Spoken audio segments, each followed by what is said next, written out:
Bharon with One Chiropractic, and we're back with you. I've been teasing you over the last couple of weeks about this conversation, and I'm super excited to introduce you to Dr. Ella Coffrin. And I'm telling you, you're going to love this lady. This video is going to be pretty much introducing her as I've done with every new conversation that we start in this series. But I'm going to share a little bit of how I met Doc, and I met her through Dr. Barwell, and obviously you got to know Dr. Barwell very well during the early part of this series. But you met Dr. Barwell very early, correct? In your school? I did, yeah. But when I was actually still in school, I was going to seminars as a chiropractic student and really diving deep into just such great, raw, awesome material of chiropractic and chiropractic philosophy, and it was awesome. That's awesome. And you're up in Maine. So you're up in the beautiful area. If you haven't been to Maine, I went to Rockport one time and I hit Red's, the lobster roll place. That's good. That's impressive too, because most people don't know that is the best lobster roll in the state. So that is kudos for finding it. I stood in line over the bridge waiting for that stupid thing. And I don't even like lobster, but I had to try it. So I realized I don't like cold lobster roll, just for the record. Okay, yeah, but it's not for everyone. But I tried it, which was good. So, but yeah, I met Dr. Coffrin at one of Dr. Barwell's trainings as I was learning about this neurologically based thing. And I loved her because you have so much energy, which it'll take 2 seconds for them to understand, and I mean this with the utmost respect, but you're like a squirrel on Red Bull. Like you are just going all the time. And I love that. But you're probably the only person that can talk faster than me that I know. But I'm excited for people to get to know you on that. So let me give it over to you and kind of share your journey. I want this session to get people to know you so that when we get into some of the other material, they know the context of where it's coming from. So share with us a little bit about you and your journey. Definitely. And I was going to mention, I'm going to try really hard to slow down, right? Because I always joke with people, I could be like an auctioneer, like you said, right? I could just go. But so I have, a fairly unique background in a way. I think many chiropractors do. I mean, a lot of us, I don't think just necessarily jump in and know we're going to be a chiropractor from day one. For me, I went to a math and science high school up here in Maine. It's a private school. I was all into physics. I actually started off going towards aerospace engineering, right? I loved math and calculus and all of that. And my mom actually ended up marrying a chiropractor. So I had lost my father when I was 17 to cancer, unfortunately. And through the years, my mom ended up meeting a chiropractor and marrying him. And that was my first introduction to chiropractic. And so that was very eye-opening. And it took me some time to kind of open my viewpoint, right? So I always tell my patients and folks that come in and are skeptic, I get it, right? Like, I totally get it, right? I was that one time, a skeptic in the past. And I was like, I don't know about this chiropractic thing, right? And so it was that journey, and having Dr. Pat Karen as my mentor, who really was, a stepfather, but really introduced me to chiropractic in such a way that let me go, this is amazing. The results in his office, right? The things that I was seeing honestly wasn't making sense, which was really intriguing to me, right? Because I was like, what? Like, lazy eyes were getting corrected. And I'm like, what is going on here, right? It's not even pain, right? It's all these other things.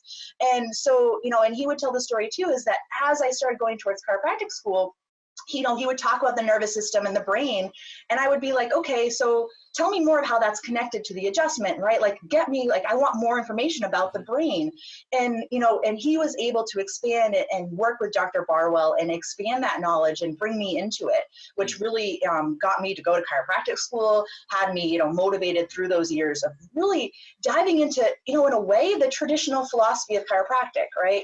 As someone that was skeptic, once I started reading the green books, honestly, my brain was blown away. Because, right, I'm like, the 1900s, right? Like these early, the Palmers, they got things that literally science didn't understand, right? Yes. And so when we don't really get to grasp that and understand the foundation that chiropractic is on, we're just doing such a disservice to our patients in the world, and so that's what really motivated me, because, we have these leaders and these giants in our profession, like, Dr. Dan Sullivan and like Dr. Barwell, and these folks that are in Heidi Havoc, right? Dr. Heidi Havoc, right? These folks that are leading and trailblazing these great information. And now it's just about getting it out to the masses, and our patients want it.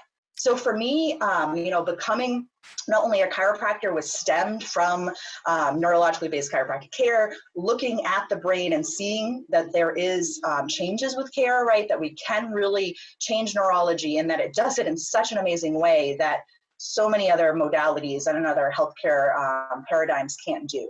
Yeah. And it's so simple. Like my grandmother, who was in her 90s, one time, I always loved this story, because my sister was like, I don't know if I want to get adjusted. And she goes, why? You just have to like stand there, right? Or lay down, right?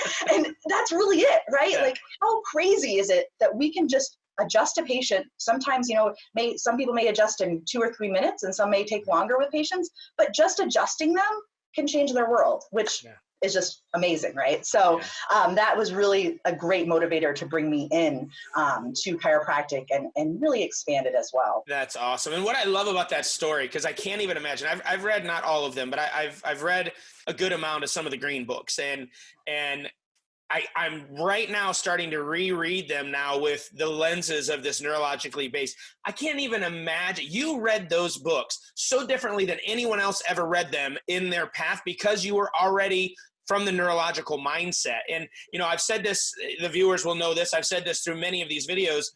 Dude, Dee was so right. Like we've dumbed down what he shared in those books to our own understanding and to the vocabulary that was available at the time, which is where hard bone on soft nerve came from, right? It came because we couldn't get what he was really talking about. And now you look at Heidi's research and you look at all the stuff that science is showing, and then you take it back to what Dee was saying, and you're like, boom, like, holy cow, the whole time this was about tone and energy and about the brain. And it's just unbelievable to me. There are just certain people in history and in different facets, whether you call it Da Vinci or you call it whatever, that are just so ahead of their time. And I hope someday the world understands how far ahead of his time Dee and BJ were, because it's just incredible. So I can't even imagine reading those books with the lenses that you had to start with, which is so awesome. Well, and I just have to add, like, the cool thing about that when you read those books, or just when you get into neurologically based chiropractic and move away from that bone model, is when people struggle with, like PVAs, right? Patient visit averages, or how do I get my patient back in, or they only came 1 or 2 times. When you remove this idea of bone, no pun intended, it's a no-brainer, right? Because when you're talking bone, right, someone thinks, oh, you do it once, you're set, right? When we talk brain habits, they get it, right? I'll share my little verbiage with most, my elevator pitch, if you will, with patients. And I'm like, right now, you have some bad brain habits, right? Let's just lay it out there, right? Your brain habits are not serving you. We're creatures of habit. You have some really bad habitual neurological patterns. Let's stop them. Let's correct them. And let's make sure that they stay that way. And we know it's going to take time to correct the brain habits. It's going to take time to stop them and correct them, right? And then also we want to maintain that, right? And so they're like, oh, okay, right? So it's just so simple that it's like we've tried to overcomplicate it in so many ways, or dumb it down, and it's unfortunate in some ways, right? Yeah, that's incredible. So you started in practice really right from the get-go talking this language. So you never really started practice in the typical pain symptomatology, structure, that kind of stuff. You started immediately day one from a neurological perspective, correct? That is correct. I was an associate for a year in a practice who they actually brought in the Neuro Infinity. They brought in the adjusting techniques that I was using, and we were able to integrate that and change a lot of their patients' viewpoints in terms of bone out of place and things like that. And when I started my office 4 years ago now, it was true. I mean, when my patients come into my office, there's no quick fix discussion. Most everyone here is at least 6 months that they're going to be into intensive care, right? In terms of, multiple adjustments a week and things. So yeah, I dove right in. That's awesome. And literally, and I know we're going to get to this in future sessions with you and share kind of your model of how you move people through, but you're not having people walk out the door because they don't understand what you're saying. I mean, I know nobody has 100% conversion, but I mean, the fear I think a lot of people have is the brain is such this big, huge thing that it's going to scare people more than talking about bone, but that's not the case, is it? No, not at all. And people are searching it. And right, I know Dr. Dan in the last sessions as well was talking too, that the research is showing, that the brain is important, right? They talk about EEGs and assessments and things now that are the cutting edge.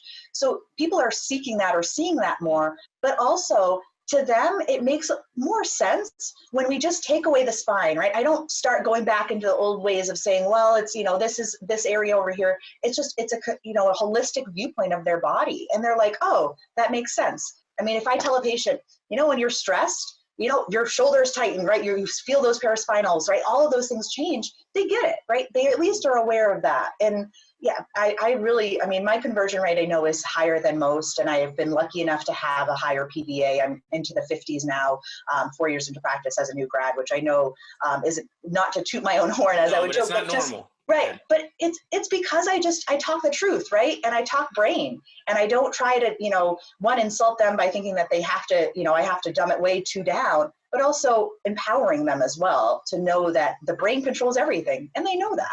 So yeah, it's really, really powerful. That's awesome, man. I love this. I can't wait to dig into future sessions. We're going to go ahead and end this one right here because I think it's a great place to stop. And then we'll dig into some meat on our next session about kind of some of the things you do and some of the tools that you use and things of that nature. But I am so excited to share with you viewers really what it looks like from a new, younger, excited, motivated, educated chiropractor, and she's killing it, and we're so excited about that. So Dr. Coffrin, thank you so much for your time. We're going to talk to you tomorrow. Those of you watching, make sure you continue to spread the word. I say it every time, but we need more people a part of this conversation. So we're going to keep bringing you some rock stars to share with you their secrets on how they're successful, but I need you to continue to share with your colleagues, with your circle, and get them a part of this conversation. So we love and appreciate you. Have an incredible day, and we'll talk to you tomorrow.